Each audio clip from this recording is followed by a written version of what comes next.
Welcome all, ladies and gentlemen. This is the first in hopefully many weekly sports things. We're going to call this the most important sports recap you will ever have of this week. I am your host, Micah Gamble. I am joined by my always incorrect older brother, Caleb. Go ahead and say hi. Also comment on the streets, CJ the player. CJ the player. Okay, we're gonna be jumping right into it. We got a great next several minutes coming up for you. We're gonna be talking about a certain head coach whose name rhymes with Matt Patricia, who should be fired, and we're gonna talk about our NFL games of the week this coming week, and we're going to talk about a certain quote that Isaiah Thomas said earlier this week, which may or may not prove something about Michael Jordan. Anyway, we're gonna jump right into it. So, Caleb, Matt Patricia should be fired. Yes, he should be fired. Okay, that's not a very controversial thing. Let's just break into the stats real quick. He just recently got his 12th win as an NFL head coach. In 3 years, for those of you that can't math, that means he got an average of 4 wins per year. And in the last year of Jim Caldwell had 9 wins. Matt Patricia should be fired. I'm going to start every single show like this until Matt Patricia is fired. Let's just break it down. They will probably lose this week to a team with no name, the football team. They're going to lose to one-legged Alex Smith this week. I mean, they could win. They could still make the playoffs. There's a chance. Do not give me false hope. If the Lions make the playoffs, I will be probably more disappointed than excited because Matt Patricia will remain the head coach for another season. And the one thing I cannot handle anymore is watching Matthew Stafford, the man who has been the source of much of my football happiness, the very little bit I've been able to have in my entire life being a Detroit Lions fan, will have to suffer through another year of Matt Patricia. Didn't they beat the Cardinals, though? They did beat the Cardinals, however, they're not very good. The Lions are a bad football team, and Matt Patricia is the second worst head coach in the NFL. Second to the worst coach in NFL history, Adam Gase. Anyway, moving on. We're going to talk about our NFL games of the week. I'm going to give you my top 3 NFL games. Caleb's going to give you his top NFL games. We'll discuss them further. For me, the game I am looking forward to the most is Monday Night Football. The Minnesota Vikings and the Chicago Bears. This is going to be a game when we watch. I'm excited to see what Dalvin Cook does. He's probably going to absolutely demolish that Bears defense. And Nick Foles is the quarterback of the Bears, so they are always fun to watch on offense. But the Bears play good against the Vikings, so I think the Bears are going to get the W this week. So you really think that the Bears are going to score points and win the game? Yeah, I do. Okay. My next game I have is the Bengals and the Steelers. Watch out, Steelers. You guys almost lost to the Dallas Cowboys last week. Everybody hating because we 8-0, baby. We 8-0, and we're winning the Super Bowl. You say you're winning the Super Bowl, and then you almost lose to the Cowboys. Hey, you know, everybody has a bad game. That was a bad game, but hey, we still won, though. You did beat the Cowboys. However, you were playing the Cowboys. You were playing Mike McCarthy and his squad. This could be a game I would say watch out for the Steelers. The Bengals play the Steelers close, and Joe Burrow has been on fire. He's not going to be on fire this week against the Steelers defense.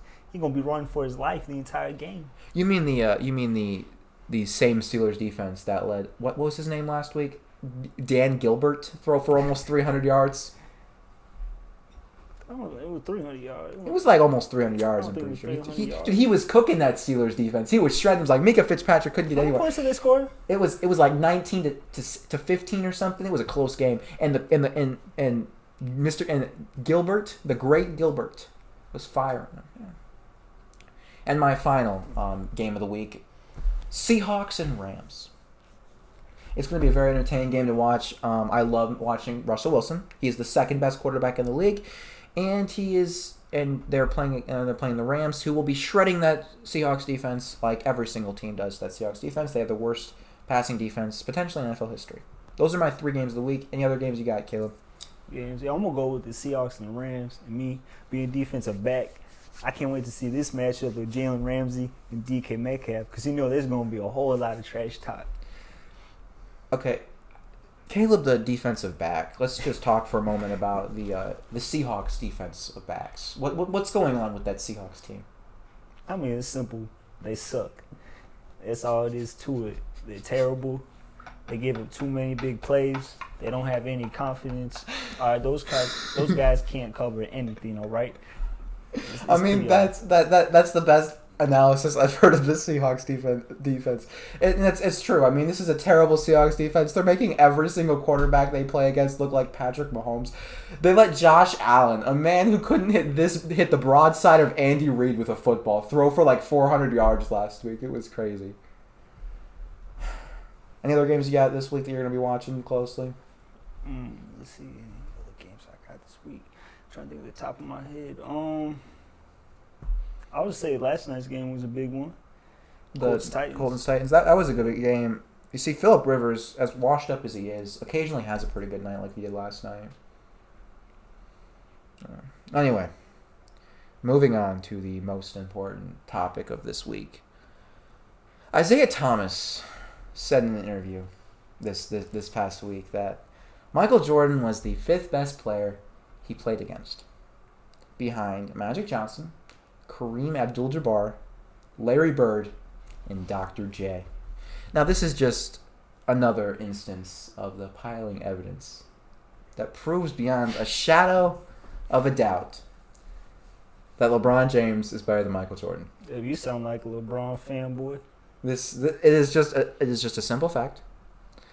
LeBron James is better than Michael Jordan ever since the beloved 3-1 comeback, in which happiness swept across America as America opened up its eyes and realized that Michael Jordan is no longer the GOAT, and it is now LeBron James. And ever since that moment, Michael Jordan fanboys have tried to hang on to their fantasy of Michael Jordan. A bunch of 14, 15-year-old little boys like you have been hanging on. We never experienced Michael Jordan. I am honest to you, and in my honesty, I must confess that LeBron James is the greatest of all time, and people that are telling you different are just people that romanticize the past. Caleb, you can respond. I'm gonna say this. Let's see, LeBron fans or fanboys, they're kind of like Trump fanboys, all right? Trump fanboys, they see Trump as Jesus, all right? LeBron fanboys, they see LeBron as the GOAT, but they have no idea because they never lived through the Michael Jordan era, which was one of the greatest eras all time in sports. You never experienced that. And let's see, this is why I'm in an argument, all right? Because I don't have a biased opinion. I don't have something called recency bias. I never lived through the Michael Jordan era, but I know how great it was, and I know that he is the GOAT. At the end of the day, he's the GOAT. If you want a guy on your team, you're picking MJ. If the game is a close game on the line, who do you want with the ball? You want MJ with the ball in his hands. Okay, I just got a couple questions. First question. This is a man who's unbiased as he wears his Michael Jordan jersey in the chair during this conversation. Hey, Secondly, let me finish. Secondly, he talks about how he doesn't have recency bias, and he says this because he is self-admitting that he has never watched Michael Jordan play basketball. He said, I did not watch Michael Jordan playing basketball. Therefore, I know. I said I never lived through it. Okay, he never lived through it. Okay, he knows Michael Jordan's the GOAT. Why does he know this? Because people that hate on LeBron James and his greatness have told him so. And the thing is, we shouldn't lie to these people anymore. We should see that LeBron James beat potentially the greatest regular season team of all time, the team that beat Michael Jordan's win record in the finals. When he stormed back from 3-1, he was going off those last couple games. Him and Kyrie, they were cooking that Warriors defense. And then in Game 7, he put up a 30-point triple-double to win the finals. Yeah, MJ will be cooking too. These defenses now. Okay, we're going to talk about defenses real quick. Okay, let's just talk about this for a second. Come on, bro. Bro. Yes, they had hand checking back in the 80s. They did. And in the 90s, they had hand checking. They don't have it now. But you know what they didn't have back then? Zone defense. They had to play man-to-man. There was one guy guarding Michael Jordan. If you watch the finals this past year, there were, in Game 5, when LeBron James had the ball in his hand to win the finals, and he had to pass out because they put 5 guys on him. They guarded him with 5 guys. How many of the highlights do you have of Michael Jordan getting guarded by 5 guys in the finals? It was a lot harder to shoot threes though back then. You know why it was harder to shoot threes for Michael Jordan? Because he couldn't shoot them. Oh, okay. Here we go.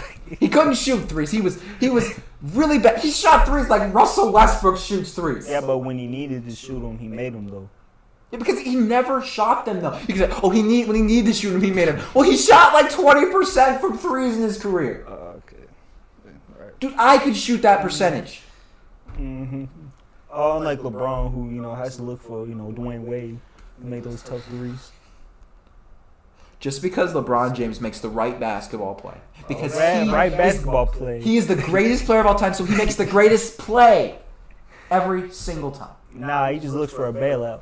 Where's Kyrie at? Where's D Wade at? Where's AD at? No. LeBron James makes the right play. In 2018, when they made the finals, when he took 4 long chairs to the finals to play against the Warriors, when he went through in 7 games the Pacers, then he went through the Raptors in 4, and then he took down the Celtics in 7. And then in game 1, and the game 1 when he had 51 points, and he made the right basketball play and passes to George Hill, and then Kyrie Smith lost that game. Bro. I mean J.R. Smith, not Kyrie Smith.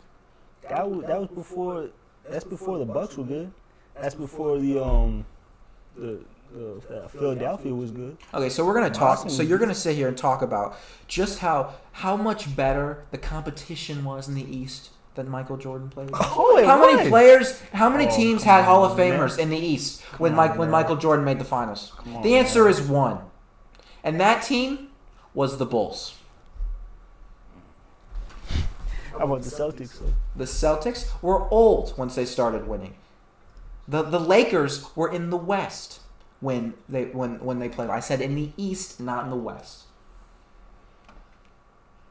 All right, 6 rings though. 6 rings. Oh, here we go. 6 rings. Oh, he's run out of arguments, so he's going to 6 rings. Yeah, 6 rings. 6 rings. You know why LeBron has a losing record in the finals, and you know why because LeBron James doesn't lose in the first round like a certain Michael Jordan I know. How many playoff series did Michael Jordan have before Scottie Pippen? How many wins? He was 1-8 in the playoffs. Didn't LeBron James have to bail out to Miami to be able to win a ring? He didn't win his first ring till Miami. However, he made the finals. Oh yeah, and then that's right. That's right. With the Cavs. Hold up, that's right. And then he didn't have enough help in Miami, so he went back to Cleveland. Then when he didn't have enough talent on Cleveland, he went out to L.A. No. Here's what happened. So what you talking? Here's what happened. He was drafted by the Cavaliers. The Cavaliers did not deserve LeBron. The Cavaliers never deserved LeBron, and the Cavaliers should be thankful for every minute they've had LeBron. But he played for the Cavs for many years, and then he decided, you know what? I'm going to leave. I'm going to leave and play at Miami. I'm going to learn how to win. I'm going to play with D-Wade because my Cavs cannot give me good players. And then he went to the Heat. And you know what? Out of the kindness of his heart, he says, you know what? I'm going to come back to Cleveland and I am going to deliver them a championship. And he did that. And then you know what? The GM at Cleveland, he traded away Kyrie. And he said, you know what, LeBron? We're gonna leave you with 5'0" Isaiah Thomas, and we're gonna say be grateful. So you know what he did? He went to LA. And he joined the super team in LA. You gotta be great. He joined the super team in LA. What was on that LA team? Yeah, he joined the LA team with the core of Lonzo Ball, Brandon Ingram, and what Josh happened? Hart. And they didn't make the playoffs. They didn't make the playoffs because the man popped his groin. So he had to get AD. They went and got AD because they go and get good players. That's what you do. The Bulls went and got Scottie Pippen. The Bulls got Dennis Rodman. They went and got Steve Kerr. They went and got Harper. They went and got players. You know who didn't go get players? The Cavs, because they're terrible at management. All right, how about this? What if we take LeBron, put him in Michael Jordan's era? Is he better than Jordan? Now that is a good question. And the thing is, we will never know the answer to that. Because they played in different eras. All right, take Jordan and put in this era of basketball where there's no defense. Look, I don't know if Jordan would dominate in this era. But you know what I do know? I know in this era, I think you know. You just in don't this want to era, they do something called shoot threes. You know what Michael Jordan couldn't do except for one finals game? That's right. Shoot threes. So I'm not saying he wouldn't dominate in this era. But what I am saying is he can't shoot threes. He can shoot. He just didn't have to because he was so dominant in the paint. He didn't have to, which meant he decided to shoot 27% from threes. He didn't have to though. Yeah, but you're saying if you put him in this era, he would have to shoot threes if he was in this era. Let's talk who's had the bigger impact though on sports in general, Michael Jordan or LeBron James. So we have an interesting discussion here because you mentioned earlier the shoes and how he revolutionized shoes. Now I don't deny that. Michael Jordan was a global icon. But let's just focus for a minute on that beloved day when LeBron James left the wretched city of Cleveland for the first time. He made the decision and changed sports forever. And without LeBron James changing sports forever, we would not have the sport we had now today. We would not have the sports. The man ruined the NBA. The man ruined the NBA. We will create our own team. Forget loyalty. We will create what we want to create. Okay. Loyalty. Stay with the Bulls year after year after year, and it built up and up and up. Okay. I'm not going to win We're gonna here. talk I'm about- going to go where I want to go. We're going to talk about loyalty. We're going to have a LeBron-a-thon, and we're going to see who's going to pick me or who wants to meet me. We're going to talk about loyalty for a second. Loyalty, like how Hakeem Olajuwon demanded a trade from Houston. Loyalty, like how Kawhi Leonard left the Spurs. Notice he's leading the discussion about LeBron James and Loyalty. other players after he left. We talk about After he left, that followed in his footsteps. We have a LeBron James hater in the room. However, Speaking truth. we have LeBron James who decided that I am going to stick up for players. And he did. He changed the NBA. I'm looking after me, not my team. What he I want to do. He gave the Cavs many years to put anyone around. And they burned his jersey when he left. Yes. There's videos of that on the street. Yes. LeBron James left the Cavs. And he joined the Heat and changed sports forever. Downhill ever since. LeBron James All about me. changed sports forever. And he has inspired so many players. Players to leave their teams and to find better days. Like he did. And when you want to talk about impact, there is nobody you can talk about more than LeBron James. Kobe Bryant. Kobe Bryant was impactful, but he didn't change the sport. Michael Jordan. Michael Jordan didn't change what players did. Yes, he gave him shoe deals, but he didn't change what players could do. He showed how working hard wins championships. Yes. Not going where you can find players. Michael Jordan showed how working hard won championships when you have one of the greatest coaches of all time and a GM who gets you whatever player you want. Like Dennis Rodman, Scottie Pippen. Maybe he deserved good players around him. Yes. Maybe Michael Jordan deserved good players. You know who else deserved good players? LeBron James. You know what front office was incapable of getting LeBron James good players? The Cavs front office. Because the Cavs have been a historically awful team. So he left them because they left him first. Caleb, do you have anything to say? Exactly. He has nothing to say. I just gotta come back. Some more ammo. He's speechless because he knows I am correct. That's because I'm winning. So. LeBron James is the greatest player of all time. No, he's not. He is wrong. He is not the greatest player of all And this has time. been the first of hopefully many weekly sports recaps. Wonder who he'll play for next. We will see you guys next week.